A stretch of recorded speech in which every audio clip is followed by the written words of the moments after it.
போட்டியில் கலந்து கொண்ட போது 14 வயது மாணவன் மயங்கி விழுந்து மரணம் அடைந்த சம்பவத்தை தொடர்ந்து வெளி நடவடிக்கைகள் தொடர்பான வழிகாட்டிகள் மற்றும் விதிமுறைகளை அனைத்து பள்ளிகளும் கல்லூரிகளும் பின்பற்ற வேண்டும் என நினைவுறுத்தப்பட்டுள்ளன. மாணவர்களின் பாதுகாப்பு மற்றும் அவர்களின் நலன்கள் குறித்த கடப்பாட்டை அரசாங்கம் கொண்டுள்ளதால் அனைத்து கல்லூரிகளும் பள்ளிகளும் வழிகாட்டிகளை பின்பற்ற வேண்டும் என கல்வி அமைச்சு கேட்டுக் கொண்டுள்ளது.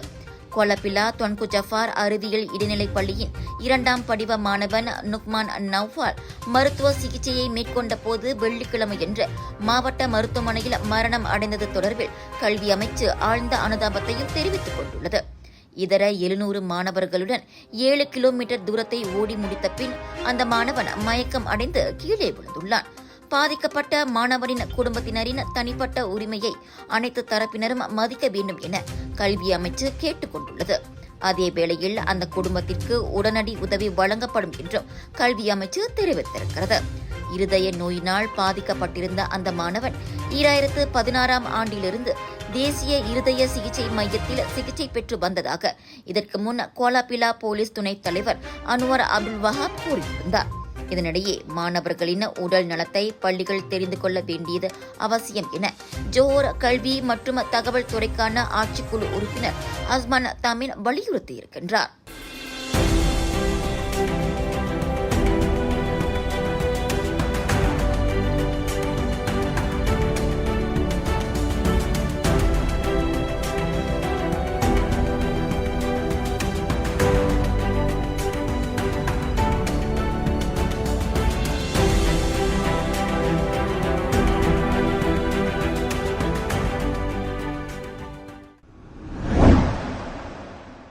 நகரி சம்பிலான் கோலாபிலாவுக்கு அருகே நேற்றிரவு சாலை ஓரத்தில் தாக்கப்பட்ட தாதி ஒருவர் மயக்கமடைந்த நிலையில் விழுந்து கிடந்தது குறித்து போலீசார் விசாரணை மேற்கொண்டு வருகின்றனர். ஜோஹோல் ஜலான் சிம்பங் திகா டாங்கியில் தலைக்கு கீழே அந்த தாதி தாக்குதலுக்கு உள்ளானதாக நம்பப்படுகிறது. இரவு 10 மணியளவில் நிறுத்தி வைக்கப்பட்டிருந்த அந்த தாதியின் காருக்கு அருகே அவரது காலணிகள் காணப்பட்டதோடு காரின் இயந்திரம் செயல்பட்டுக் கொண்டிருந்ததாக கோலாபிலா துணை போலீஸ் தலைவர் ஷாருல் அன்வார் கூறியுள்ளார். கொள்ளையடிக்கப்பட்டிருக்கலாம் என நம்பப்படும் அந்த தாதியை பொதுமக்கள் கண்டு போலீசுக்கு தகவல் கொடுத்ததோடு சிகிச்சைக்காக அப்பெண் தொன்பு அம்போன் நஜியா மருத்துவமனையில் அனுமதிக்கப்பட்டுள்ளதாக அவர் கூறினார். இந்நிலையில் அந்த தாதிக்கு சொந்தமான எந்த ஒரு பொருளும் காணாமல் போகவில்லை. எனினும் அவரது தலையில் தாக்குதல் நடத்தப்பட்டிருப்பதாக ஷாருல் கூறினார். இந்த தாக்குதல் குறித்த காரணத்தை கண்டறிய அப்பெண்ணின் வாக்குமூலத்தை பெற போலீசார் முயன்று வருகின்றனர். சுவாச பிரச்சனை, சளி, இருமலுக்கு உகந்த தீர்வு சைலஜா பேபி ஹெர்பல் கிரீம். துளசி, கரிஞ்சீரகம், கிராம்பு போன்ற மூலிகைகளால் கொண்டு தயாரிக்கப்பட்டுள்ள சைலஜா பேபி ஹெர்பல் கிரீம் உங்கள் குழந்தைக்கு சிறந்த தேர்வு. அம்பாங் புகிட் அந்தரா பங்சாவில் ரிவர் டேல் அடுக்குமாடி குடியிருப்பில் உள்ள கால்வாயில் விழுந்த 6 வயது சிறுவனை தீயணைப்பு வீரர்கள் வெற்றிகரமாக மீட்டனர். நேற்றிரவு 8:34 மணியளவில் நிகழ்ந்த இந்த சம்பவத்தை தொடர்ந்து பண்டான் இண்டா தீயணைப்பு நிலையத்தைச் சேர்ந்த தீயணைப்பு மற்றும் மீட்புக் குழுவினர் அச்சிறுவனை மீட்கும் நடவடிக்கையில் ஈடுபட்டனர்.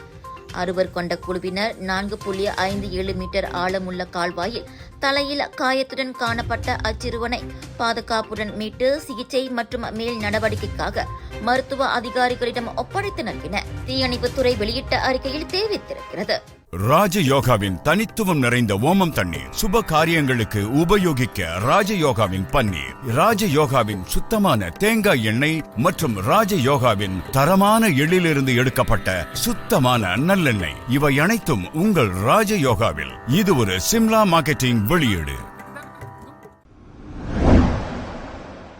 செந்துல் தம்மன் ஸ்ரீ முர்னியில் உள்ள அடுக்ககத்திலிருந்து கீழே விழுந்ததாக நம்பப்படும் இந்திய வர்த்தகர் ஒருவர் இறந்து கிடந்தார்.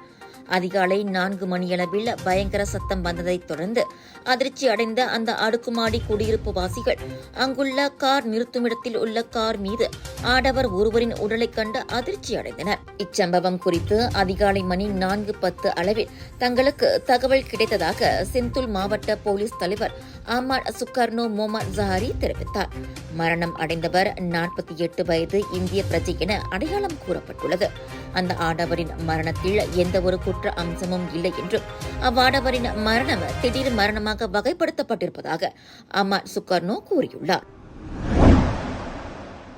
கோத்தாத்திங்கி பண்டார் ஸ்ரீ புராணியில் புரோத்தோன் வீரா கார் ஒன்று கவிழ்ந்து பஸ் நிலையத்தை மோதியதில் அக்காரில் இருந்த 30 வயது ஆடவரும் பெண்ணும் காயமடைந்தனர்.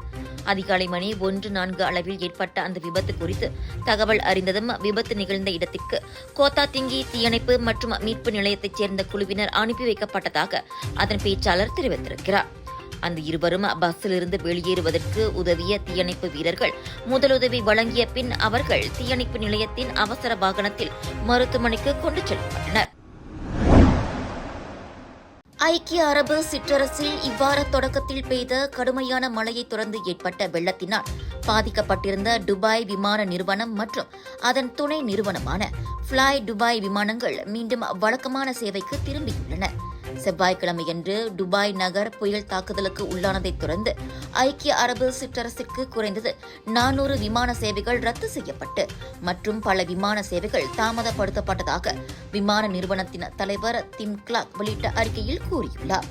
புயலின் தாக்கத்தினால் துபாயிலிருந்து வெளியேறும் பயணிகளுக்கான பரிசோதனை முகப்பிட சேவைகள் தற்காலிகமாக நிறுத்தப்பட்டதோடு துபாய் அனைத்துலக விமான நிலையத்தின் டிரான்சிட் சேவையும் நிறுத்தப்பட்டதால் உலகளாவிய நிலையிலான அந்த விமான நிலையத்தின் சேவை பாதிக்கப்பட்டதோடு ஆயிரக்கணக்கான பயணிகள் தங்களது பயணத்தை தொடர முடியாத சூழ்நிலைக்கு உள்ளாகினர்.